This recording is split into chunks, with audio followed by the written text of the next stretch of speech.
What is up, everyone? Welcome back to another AEW pay-per-view recap. It's your boy, Brandon Tanguma here. If you're listening over on the Bulletcast, this is an under-the-radar episode, and if you're over on Curveballs and Chair Shots, this is just Brandon talks by himself for probably 30 to 45 minutes about AEW, which we've been doing a little bit of. This time, we are here to recap AEW's anniversary show, otherwise known as Double or Nothing. So it's always kind of fun to look back and kind of see where AEW is 7 years in. Kind of crazy it's been that long, but the first Double or Nothing was in 2019. Your boy was there. Great time. I still would say maybe the best wrestling show I've ever been to. Maybe not the biggest, maybe not just the best, but maybe just in terms of what it signified. And AEW is still here today. And it's kind of fun to look back and kind of see where they are right now. This was in Louis Armstrong Stadium, which is the next door to Arthur Ashe, which is a tennis stadium that they use for the U.S. Open. But apparently Arthur Ashe was under construction, so they had to settle for this one. 15,015 was the total here, attendance-wise. So pretty good show, a pretty good crowd. It did look pretty impressive. Slightly different look than like a normal basketball hockey arena, but it kind of gave up the same vibe. Crowd was hot for most of the show, and it was a really good show overall. If you haven't seen it yet, you don't want spoilers, but just want to get my quick little thoughts. I thought it was a fantastic show. Definitely recommend, if you have the means and can watch this, I would definitely recommend you see this. This is maybe in talks of best show of the year thus far. I know we're only 5 months in, but this show was absolutely fantastic, and we will kind of run through it right now. Starting off, did not watch the pre-show, unfortunately. I'm sorry. I'm a terrible person. But if you want to, it was there. 3 matches in total, but the official start to the pay-per-view was the I Quit match for the tag team titles. FTR defending against Cage and Cope, and if Cage and Cope lost, they would have to disband and could no longer be a tag team forever. And this one went 19 minutes and 35 seconds, and the Cage and Cope ended up getting the win. This was a fun match.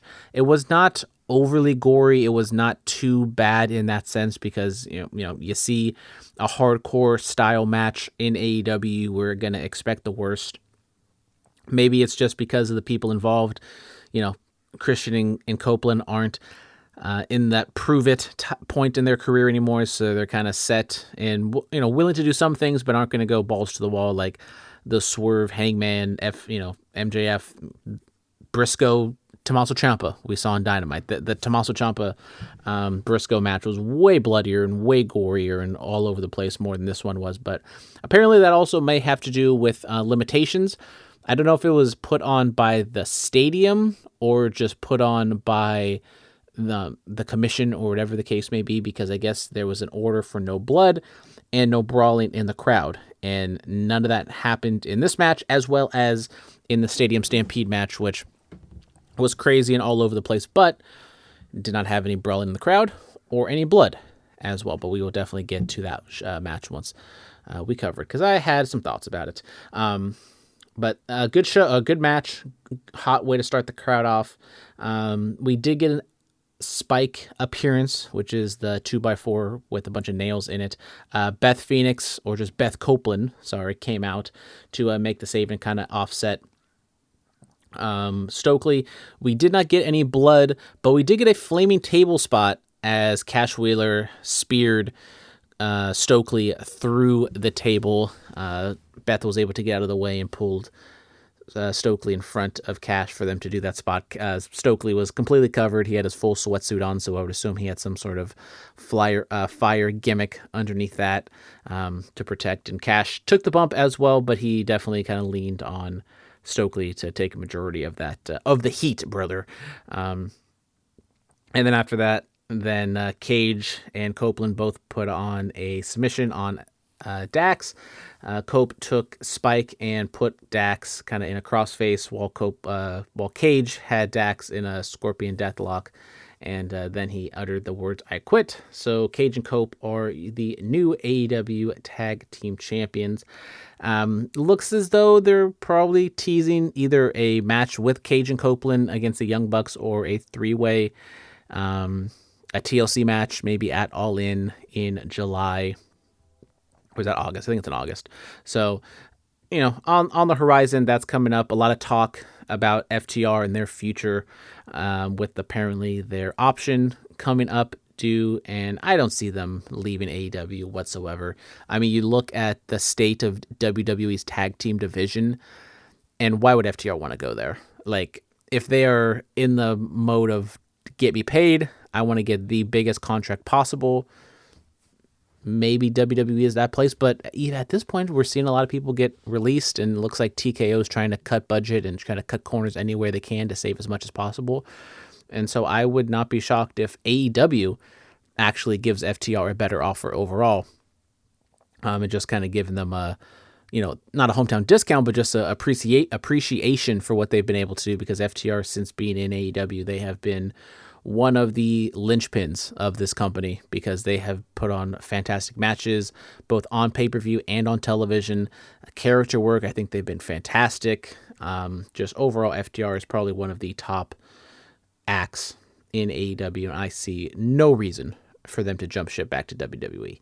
Then continue this hot start with Takeshita and Okada, maybe the most anticipated match. It was the first match announced for this card, and this one went 19 minutes, and Okada finally tried. God bless him. He finally had a Okada New Japan type match in AEW, and this match was awesome. It was fantastic. Everything you want it to be. It was that Japanese style, kind of started off a little slow, but then they kind of worked their way up, and Takeshita ended up getting the win on Okada, so he is the new international champion. Just everything you wanted from this match. It had high expectations going in. I would say they met them. I wouldn't say they surpassed them, just because those expectations were so high. But this match was fantastic. I love this one. I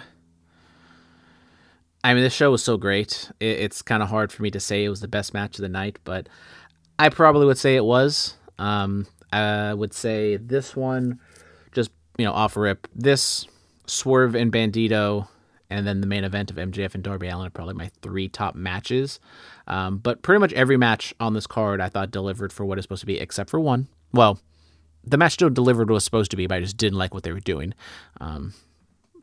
But anyways, Takeshita Okada, phenomenal. I mean, what can you say? The crowd was so into this match. They were like cheering, and they giving them standing ovations right at the very beginning, when they did like kind of a stalemate spot, and the crowd was all in on Takeshita. It was a lot of fun, and it kind of like cemented this being like his biggest win in AEW, and possibly, I wouldn't say his career, because he's been IWGP champion, but definitely his biggest win in AEW.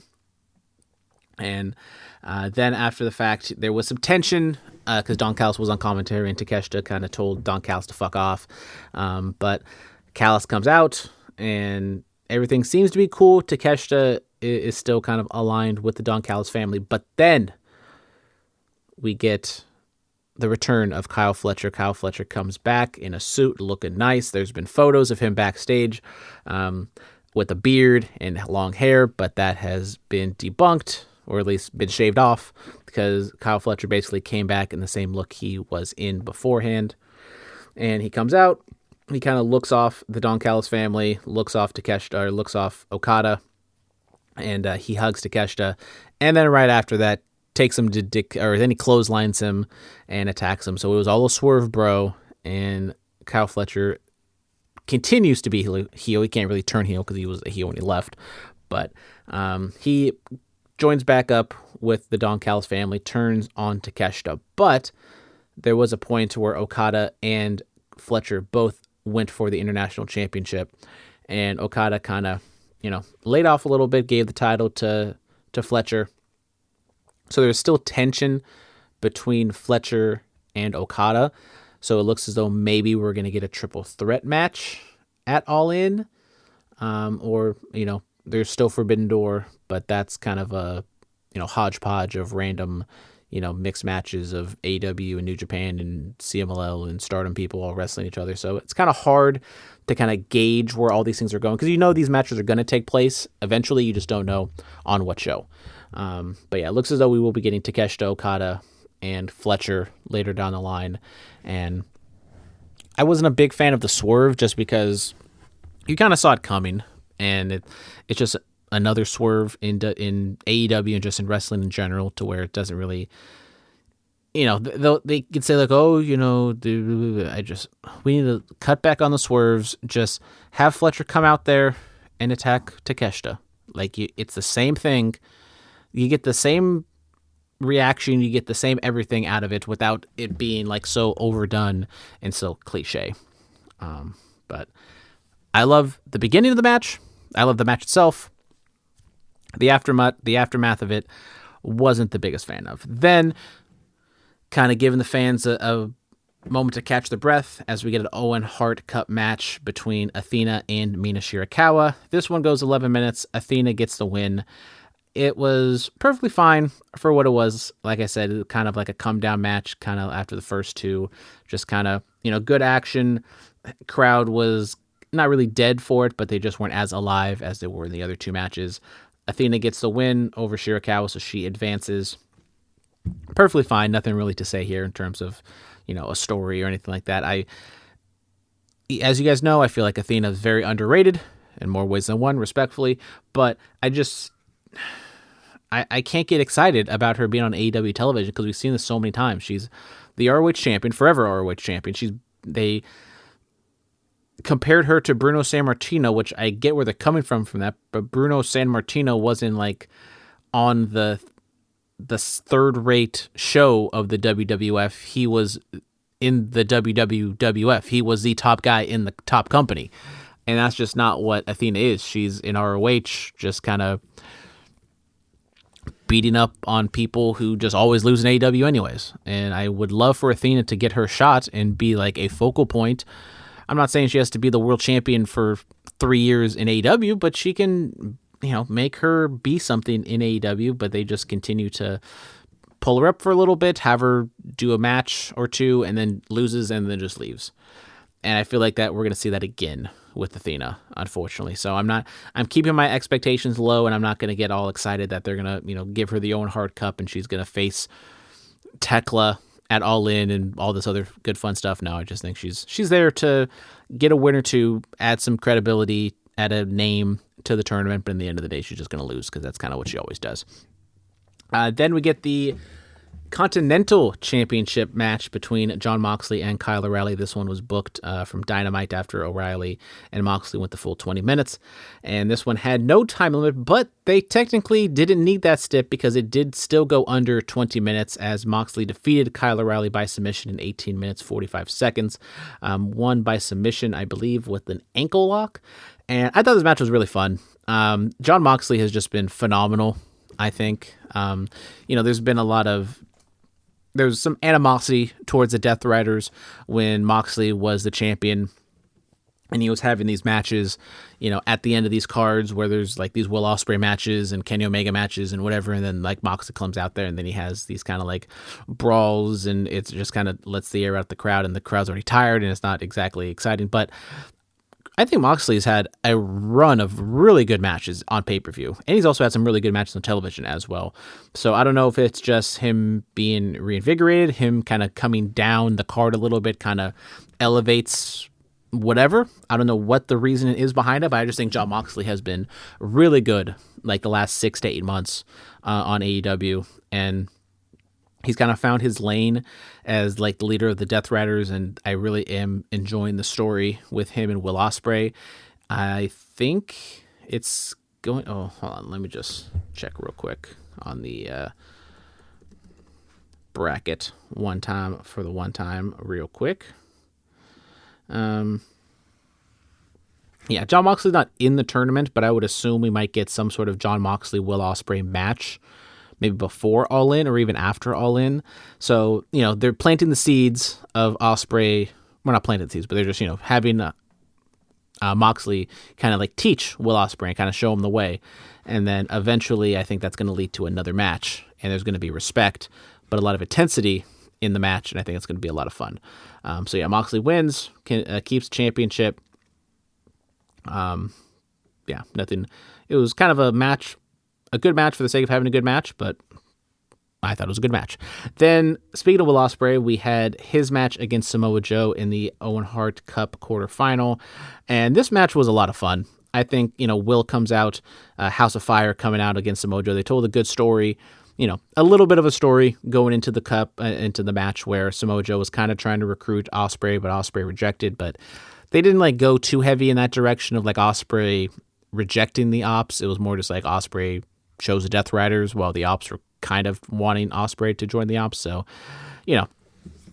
it wasn't anything too crazy, nothing too mind-boggling about the story going into this, but this was probably one of Samoa Joe's better matches in quite some time. So this was, if this match, if you could take current day Will Ospreay against Samoa Joe from 15, 20 years ago, that match would be insane. And this was comparable. I thought it was a really good match. I thought it was a lot of fun.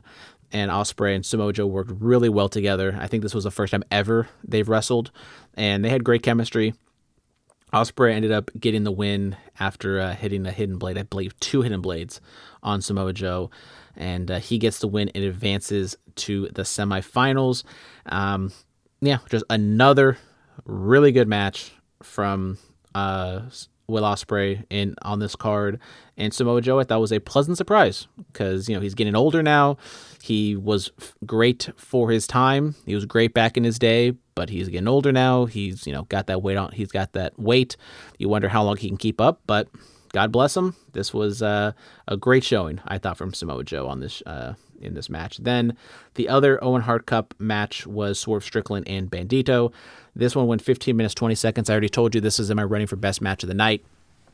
This match was fantastic. I mean, Bandito, he's kind of like the Athena of men. He is the ROH men's champion over there.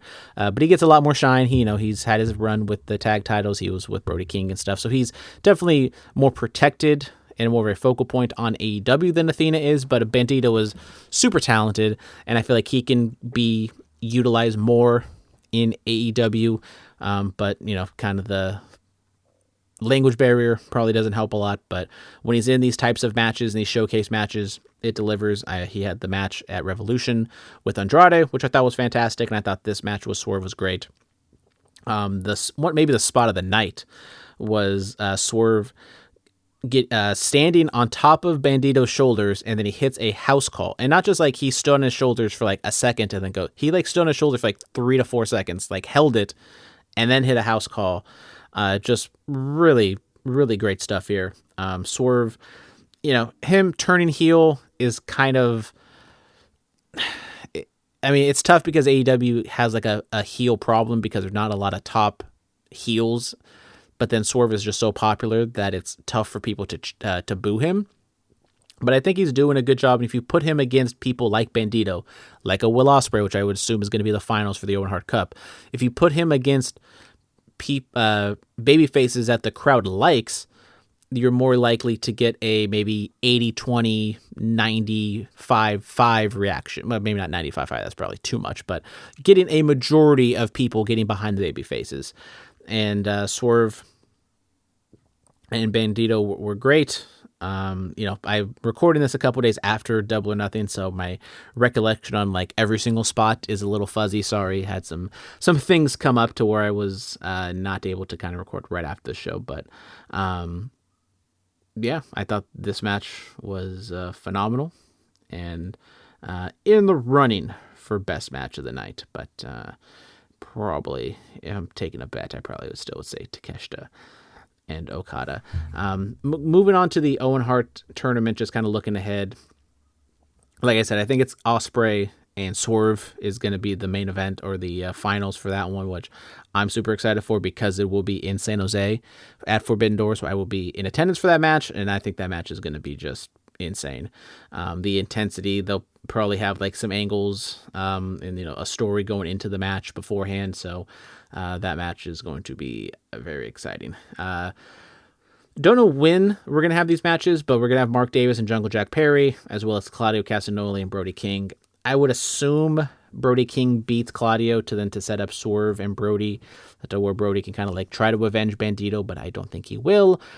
And then Ospreay I mean, I could see maybe Mark Davis getting maybe not an upset win because he's the national champion right now. There's too many titles in AEW, but we're not going to go down that road right now. But yeah, Mark Davis has been kind of protected a little bit recently, so maybe he beats Jack Perry and then he can the former Aussie Open, right? I think. Anyways, yeah, the former teammates can go at each other. Well, not Aussie Open was Mark Davis and Kyle Fletcher, but in the United Empire, Mark Davis and Will Ospreay are former teammates. Maybe they go at it in the semifinals for the Owen Hart Tournament. Then we had the Women's Championship, Tekla defending in a four-way with Hikaru Shida, Jamie Hayter, and Chris Statlander. This one goes 14 minutes, and Tekla got the win. Not exactly a come-down match, but the crowd, once again, it's hard for these four-way matches, these four-way women's title matches, for people to really get too invested because it's, Tekla the champion. There's kind of a story with Shida and Statlander. Jamie Hayter is just kind of there, to be honest, and it's just, a lot of action, a lot of movement, and the crowd didn't really choose anybody, I would say. I mean, I think maybe they picked Hayter because she was like the most clear-cut babyface, and Chris Statlander, she's from the area, she's from Long Island, so the crowd was gonna, like her as well. But the match itself was fine, but just the story and everything surrounding it was kind of thrown together, I thought, and I think it kind of came across in the reaction. Tekla ended up getting the win on. She pinned. I wish I could just see on the thing, but I can't find it out right now because I'm watching on Wikipedia, and I probably should have just done it on my little PW Torch report that sometimes I might go off of. But anyways, Tekla got the win, and not a shocker. I thought if she's gonna hold the title in this four-way, there's really no reason for her to lose it. I could have maybe seen Shida get the win just because they're doing something with her character for her kind of being like an insincere baby face. Not like she hasn't like fully turned heel, but we did get some tension between Shida and Statlander, and then Shida kind of like attacks Statlander, but there wasn't, it's kind of weird because like there's not like a full breakup when they weren't really like together. Yeah, but let's see. I mean, they definitely broke up, I think, in this match, but it wasn't like, oh my gosh, I can't believe they just, Shida just did that to Statlander type angle. But Tekla wins, and we move on. I don't know what the end goal is for her title reign. I mean, you look at the women's division kind of like in general, it's a little lacking. It's lacking in like star power and lacking in people that the crowd cares about. I think the big kind of elephant in the room is, well, I think there may be two elephants in the room of what's up with Toni Storm, when is she coming back, if ever, and also Mercedes Moné.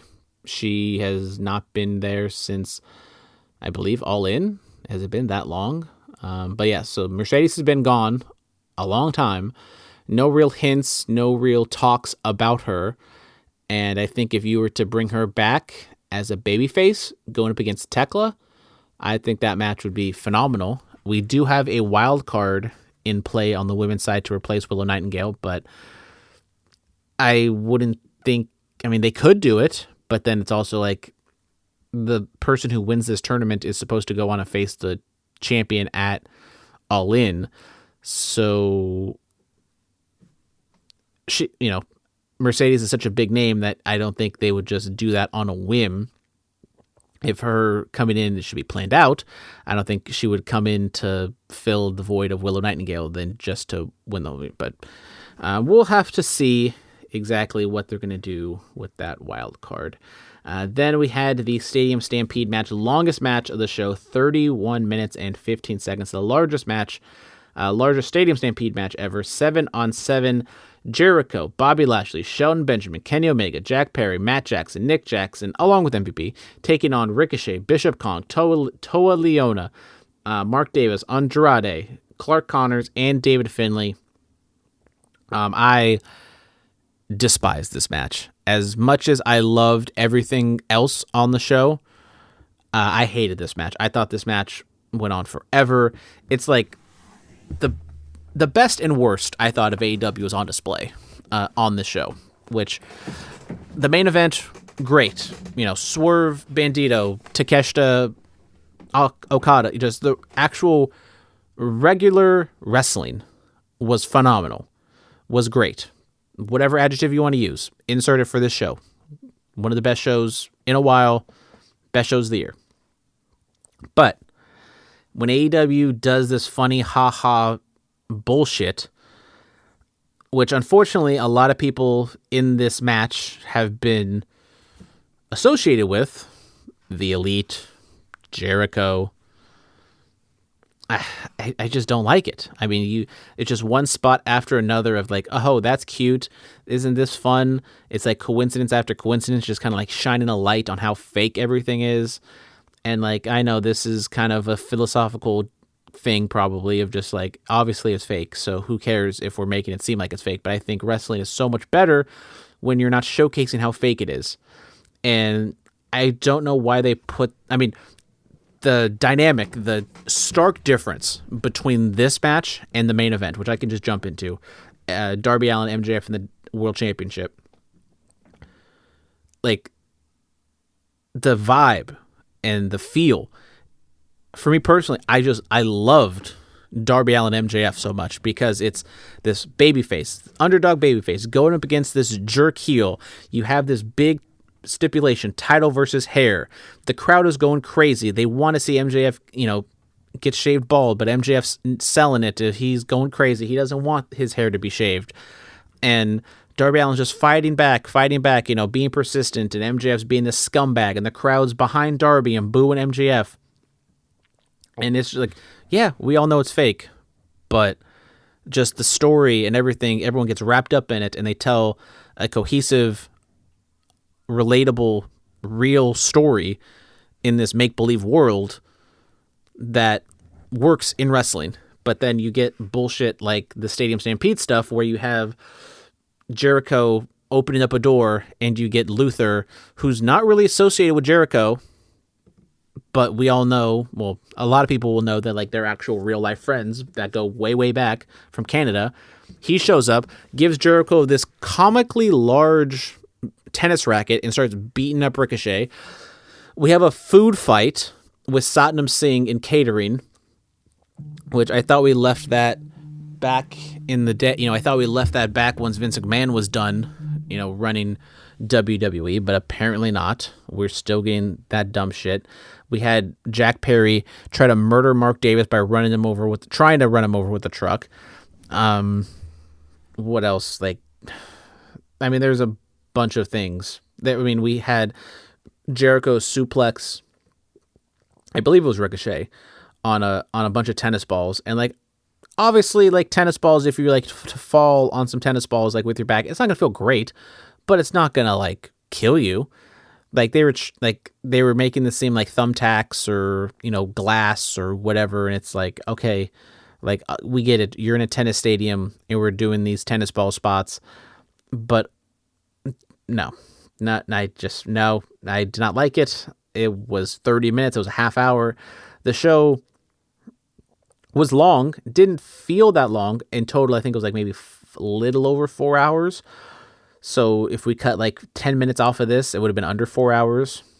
And, you could have added it to some other stuff. But I thought everything kind of was at the perfect length for most of these matches. I can, go back and maybe say we didn't need Moxley and O'Reilly. That could have just been they could have the exact same match on Dynamite, like a Dynamite main event. That's perfectly fine.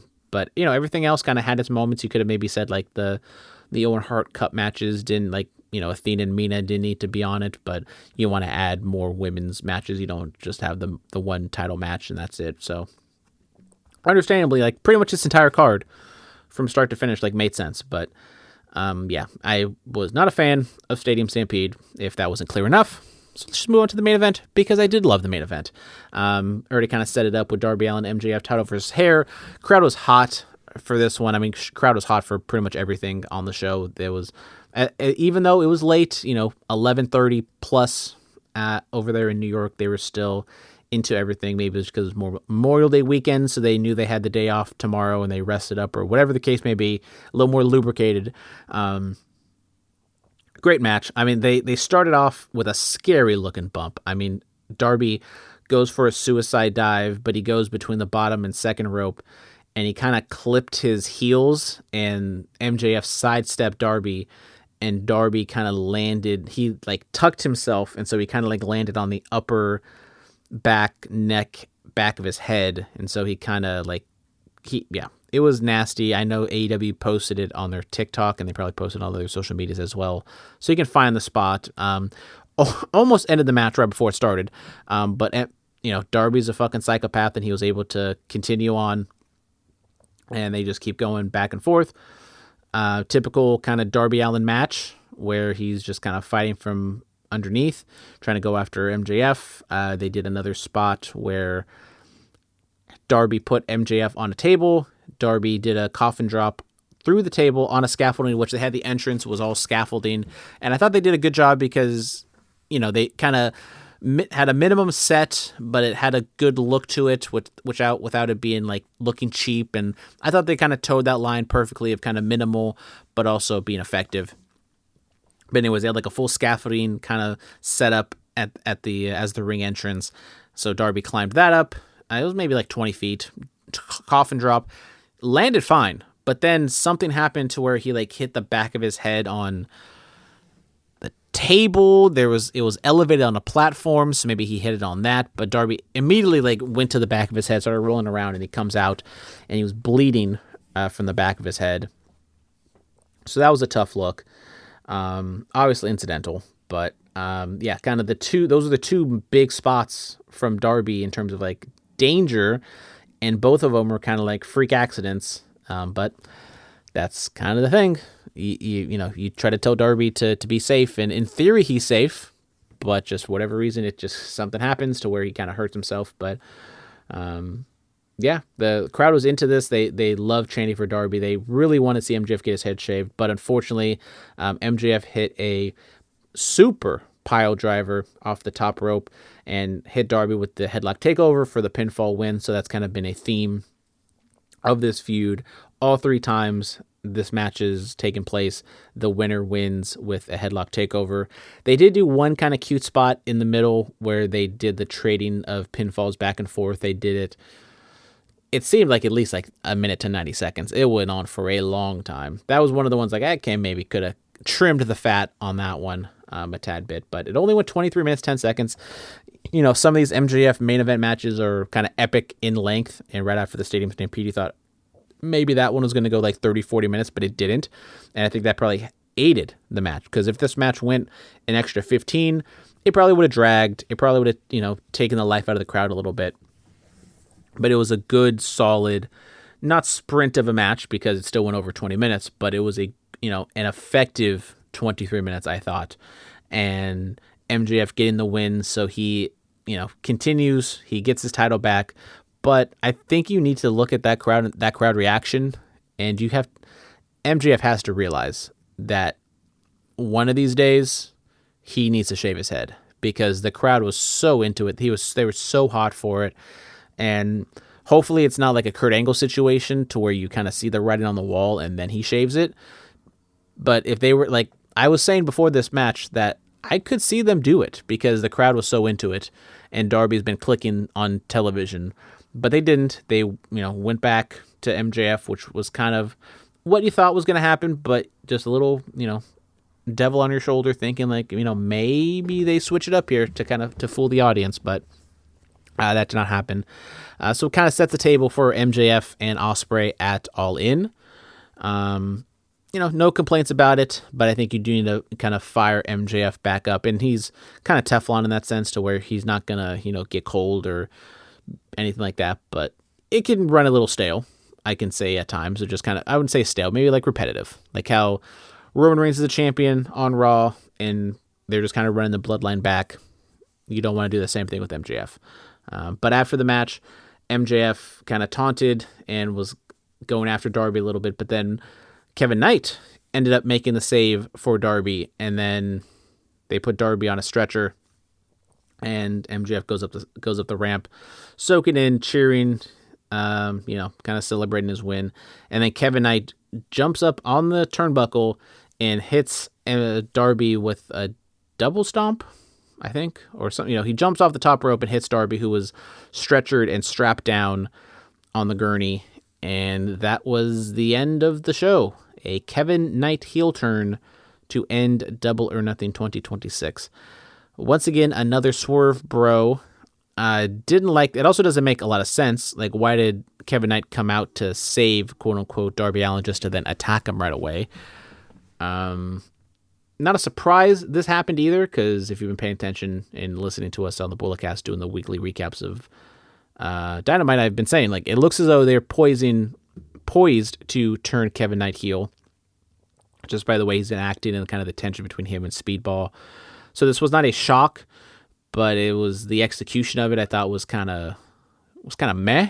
I think they're doing this to obviously kind of steer Darby away from the title picture so he doesn't go back after MJF. So it looks as though we'll get Darby and Kevin Knight in the near future, and then MJF. With Forbidden Door coming up, he'll probably have some sort of match against, some New Japan guy, probably. I would say Mystico because that was over, but it looks as though Mystico, unfortunately, is hurt. So he could... we're not going to get that match, it looks like, in San Jose. But that will do it for my Double or Nothing recap. Like I said, phenomenal show. If we're giving out grades, I'll give it an A. I thought the crowd was great, the matches were great, everything top to bottom outside of Stadium Stampede was great. So must-see show, I thought. Dynamite's been really good. AEW has been really good recently. With this being, the anniversary shows for AEW, it's always kind of nice to kind of take a look at lay of the land. And I think AEW's in a really good spot right now.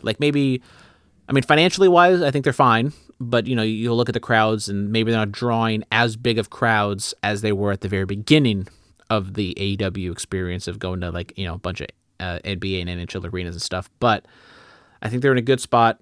WWE is not in a great spot. And as we've kind of seen over these last 7 years, it's been an ebb and flow.